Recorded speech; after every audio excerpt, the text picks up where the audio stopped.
Assalamualaikum warahmatullahi wabarakatuh. Alhamdulillah, wassalatu wassalamu ala rasulillah wa ala alihi wa sahbihi wa mawalah. Kaum muslimin yang Allah muliakan, baru-baru ini tersebar di media sosial, khususnya WhatsApp, berkaitan tentang hukum menutup wajah ketika sholat. Dikatakan bahwasannya itu adalah hal yang terlarang. Maka hendaknya ketika sholat kita membuka wajah kita sejenak, setelah sholat, setelah salam, kemudian kita menutup lagi.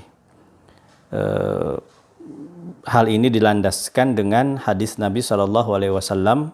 Naha Rasulullah SAW ayyughattiyar rajulu fi shalah.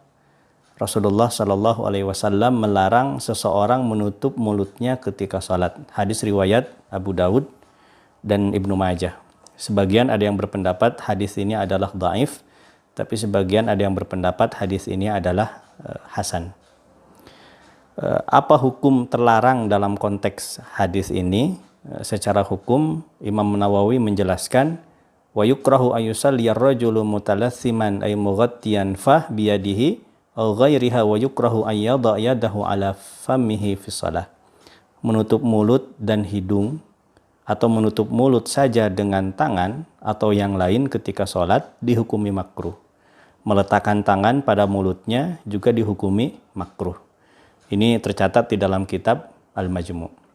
Jadi berlandaskan hadis yang barusan disampaikan, menutup wajah ketika sholat hukumnya makruh. Tentunya ini dalam kondisi normal. Lalu bagaimana dalam kondisi pandemi seperti saat ini, di mana kita diperintahkan untuk menjaga diri kita, mencegah diri kita dari tertularnya virus COVID-19 ini.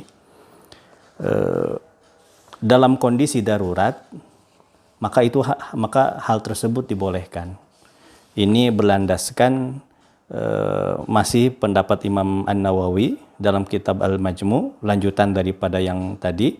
Illa idza tatha'aba fa inna sunnah wad'ul yad ala fih fa fi sahihil Muslim an Abi Sa'id Al-Khudri anna Nabi sallallahu alaihi wasallam ila akhir hadis, sampai akhir hadis.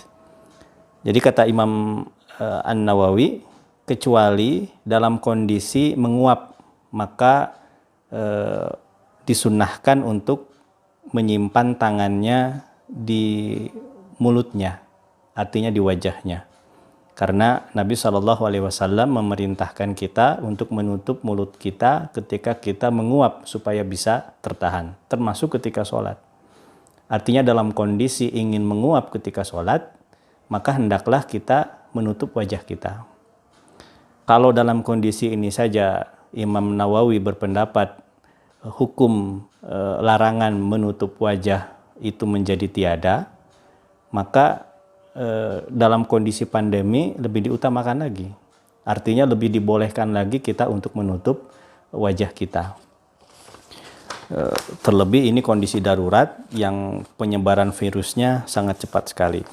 Hal ini juga diperkuat dengan pendapat Imam Ibnu Abdul Bar, di mana dalam kondisi darurat hal tersebut dibolehkan. Beliau mengatakan ulama sepakat bahwa wajib atas wanita membuka wajahnya di dalam sholat dan ihram. Karena sungguh menutup wajah itu menghalangi seseorang yang melaksanakan sholat. Secara langsung, dahi dan hidung serta dapat menutupi mulut. Nabi SAW telah melarang seseorang laki-laki melakukan hal itu juga. Tapi jika ada kebutuhan, seperti adanya laki-laki lain yang bukan mahramnya, berada di dekatnya ketika sholat, maka seorang wanita boleh menutup wajahnya. Demikian pula lelaki, hukumnya menjadi tidak makruh jika dia butuh untuk menutupi mulutnya. Artinya dalam kondisi darurat, menutup wajah ketika sholat itu diperbolehkan. Berarti termasuk juga dalam kondisi pandemi saat ini.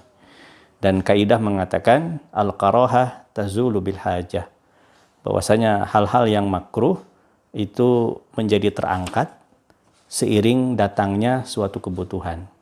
Ini kalau dikaitkan dengan hal ini, menutup wajah ketika sholat itu hukumnya makruh. tapi hukum makruh tersebut terangkat atau menjadi tiada seiring adanya kebutuhan di mana kita berikhtiar untuk menjaga diri kita dari pandemi.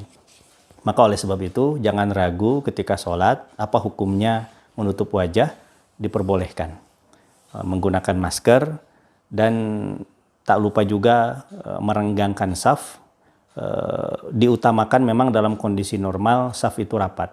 Tetapi dalam kondisi pandemi seperti ini, maka diperbolehkan untuk merenggangkan saf dan insya Allah tidak akan mengurangi keutamaan sholat berjamaah.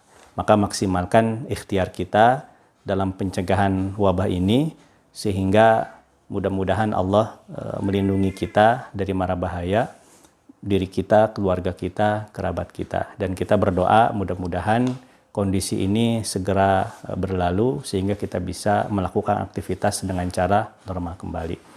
Kullu amu antum bi khair. Assalamualaikum warahmatullahi wabarakatuh.